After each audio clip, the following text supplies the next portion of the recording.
इस लोक में क्या देखते हैं कि जितने प्रकार के मनुष्य हैं सभी नाना प्रकार के क्लेश से युक्त हैं, अनेक प्रकार के जोनी में उत्पन्न होकर अपने किए हुए कर्मों को भोग रहे हैं। तब नारद जी सोचा कि मनुष्यों का दुख किस प्रकार से दूर होगा। इसके लिए हमको विष्णु भगवान के पास चलना चाहिए। उसी समय नारद जी गाते बजाते बीड़ा बजाते हरि गुण गाते विष्णु में गए। भगवान ने देखा कि नारद जी गाते बजाते चले आ रहे हैं। आसन छोड़कर भगवान वहां पर खड़े हो गए हैं और नारद मुनि को आसन पर बैठा कर तब भगवान वहां पर बैठे हैं। तो नारद जी क्या देख रहे हैं?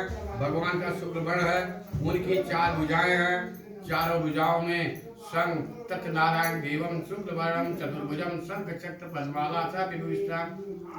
तो नारद जी क्या देख रहे? भगवान का शुक्ल वर्ण है, उनकी 4 भुजाएं हैं और चारों भुजाओं में शंख चक्र गदा जो है क्रम से धारण की हुई है। वैजंती माला से विभूषित है। वैजंती माला किसको कहते हैं? जो सर से लेकर नखा तक धारण के रहते हैं उसको वैजंती माला कहते हैं। ऐसे देवों के देव यानी स्वामी भगवान नारद जी उनकी स्तुति करते हैं कि हे भगवान आपको प्रणाम है, आप सब प्राणियों के जानने वाले हैं, आपकी अनंत शक्ति है, आप आदि मध्य अंत से रहित हैं। आप रजोगुण है, तमोगुण है, सत्वगुण की आत्मा है और संपूर्ण प्राणियों के आत्मा कारण है, अपने भक्तों को दुख को दूर करने वाले हैं। तो भगवान ने कहा कि नारद जी बतलाइए कि मृत्युलोक छोड़कर तुम स्वर्गलोक में क्यों आए हो? तो नारद जी ने कहा कि प्रभु मैं मृत्युलोक में गया था, वहां पर जाकर देखा कि जितने प्रकार के मनुष्य हैं सभी नाना प्रकार के क्लेश से युक्त हैं, अनेक प्रकार के जोनी में उत्पन्न होकर अपने किए हुए कर्मों को भोग रहे हैं। तो तब नारद जी ने कहा कि प्रभु इनका दुख किस प्रकार दुख दूर होगा? यदि आप हमारे ऊपर कृपा करते हैं, कृपा करके कहिए। हाथ जोड़कर नारद जी खड़े कहने लगे, दीन दयाल गिरीश संभारी हरऊ नाथ मम संकट भारी। हे प्रभु जो मृत्युलोक के प्राणियों का दुख और संकट आपके समक्ष ले आया हूँ तो उसकी निवारण की कोई आप तो उपाय बतलाइए।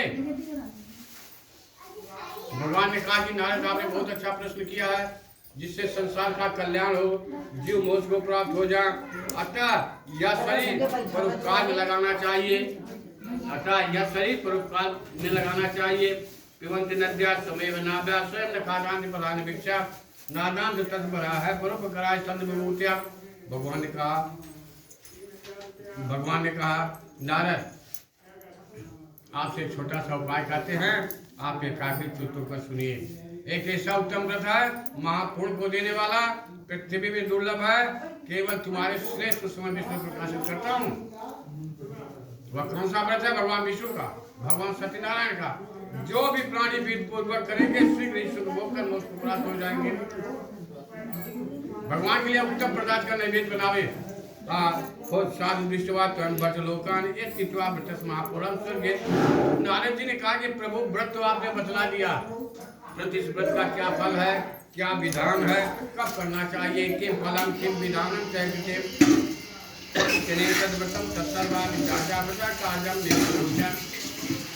भगवान ने कहा, नारद जी ने कहा कि प्रभु व्रत तो आपने बतला दिया, इस व्रत का क्या फल है, क्या विधि है, कब करना चाहिए। भगवान कहते हैं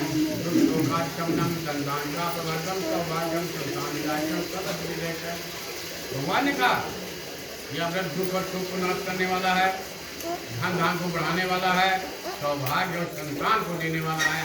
मनुष्य को जिस किसी भी श्रद्धा हो, यह न कहेगा तुम्हारा सोमवार मंगल बुध एकादशी द्वादशी आचरण करेंगे, नहीं। जिस दिन श्रद्धा हो उसी दिन भगवान का पूजन करना चाहिए। कैसे? भाव कुभाव बन कलसा, अपने अंदर जो नाना प्रकार के भेद भाव छल कपट है उसको निकाल कर तब मेरी पूजा करना चाहिए। भगवान के लिए उत्तम प्रसाद का नैवेद्य बनावे। नैवेद्य में केले का फल हो, गौ का दूध, गेहूं का घी, दही और गेहूं का आटा सब चीज इकट्ठा करके भगवान को अर्पण करें। भाई बंधु जब कथा सुनने के लिए एकत्रित हो, जब कथा सुनने के लिए एकत्रित हो और प्रसाद लेने के बाद जब अपने अपने घर को जाए तो भगवान सत्यनारायण कहते हुए जाए। मार्कंडेय श्री सत्यनारायण कथा प्रथम अध्याय।